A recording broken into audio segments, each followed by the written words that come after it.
Justice Babar Sattar ने तो बता दिया कि अगर अदालत में बैठा जज इस अज़म को पक्का और मुसम्मम कर ले कि उसे अपनी अदालत की इज्जत भी करवानी है और आइन और कानून की भी, तो फिर वो डीसी इस्लामाबाद हो या इस्लामाबाद पुलिस का एसपी ऑपरेशन हो या फिर कोई एसएचओ हो, आइन और कानून के मुताबिक उन्हें सजा दे दी जाती है। लेकिन अब इस सजा पर अमल दरामद कैसे होना है, इस सिलसिले में जब रिव्यू पिटीशन गई तो डीसी भी अपनी जगह काम कर रहे हैं, इस्लामाबाद पुलिस के एहलकार भी अपनी जगह काम कर रहे हैं, लेकिन अब ये केस नहीं सुना जा रहा क्योंकि रिव्यू पिटीशन में केस जाएगा और शायद अदालत के जरिए ही इस सजा को खत्म कर दिया जाएगा। यानी अब जस्टिस बाबर सत्तार के गिर्द घेरा तंग भी किया जा सकता है। मामला क्या है? मामला ये है कि डिप्टी कमिश्नर और एसएसपी ऑपरेशन इस्लामाबाद को जस्टिस बाबर सत्तार ने गैर कानूनी एमपीओ के ऑर्डर बार बार जारी करने के खिलाफ सजा दी और तौहीन अदालत के केस में फैसलों के खिलाफ अपील पर समाअत करने वाला इस्लामाबाद हाई कोर्ट का बेंच ही टूट गया है। 2 जजेस पर मुश्तमिल ये इस्लामाबाद हाई कोर्ट का बेंच था, जिसमें इस्लामाबाद हाई कोर्ट के चीफ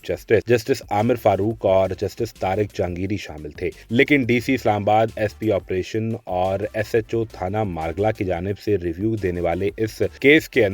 केस में एक जज ने माजरत कर ली कि वो ये केस नहीं सुन सकते। अब नया बेंच बनेगा और वो इन अपीलों को सुनेगा। यानी अदलिया के अंदर से ही ये वाज़ेह तौर पर आवाज आ रही है और महसूस ये हो रहा है कि आपने आइन और कानून के मुताबिक फैसला तो दे दिया, लेकिन इसकी तामील नहीं करवाई जा सकती क्योंकि डीसी इस्लामाबाद अदालत में पेशी के एक मौके पर कह चुके कि मेरी आंख और मेरे कान तो एजेंसीज ही हैं, वो मुझे जो बताएंगे मैं वैसे करता रहूंगा। यानी डीसी इस्लामाबाद दबे अल्फाज में ये इकरार कर चुके हैं कि जो एमपीओ के ऑर्डर वो जारी कर रहे थे बुनियादी तौर पर वो उनकी अपनी मंशा या फिर उनका अपना होमवर्क नहीं था। उन्हें कहा जा रहा था, बताया जा रहा था और वो इसके मुताबिक एमपीओ ऑर्डर जारी करके गिरफ्तारियां डाल रहे थे। जस्टिस बाबर सत्तार ने फैसला दे दिया। अब इसकी रिव्यू पिटीशन का 30 रोज का टाइम है और 30 रोज के वक्त के दौरान होना तो ये चाहिए कि डीसी इस्लामाबाद भी सजा याफ्ता हैं, एसएसपी ऑपरेशन और थाना मारगला के एसएचओ भी सजा याफ्ता हैं, तो इन्हें फौरी तौर पर ओहदों से बर्खास्त कर दिया जाए। लेकिन फैसला आते ही अगले मिनट ये ऐलान किया गया था कि ये तमाम अफसरान अपने ओहदों पर काम करते रहेंगे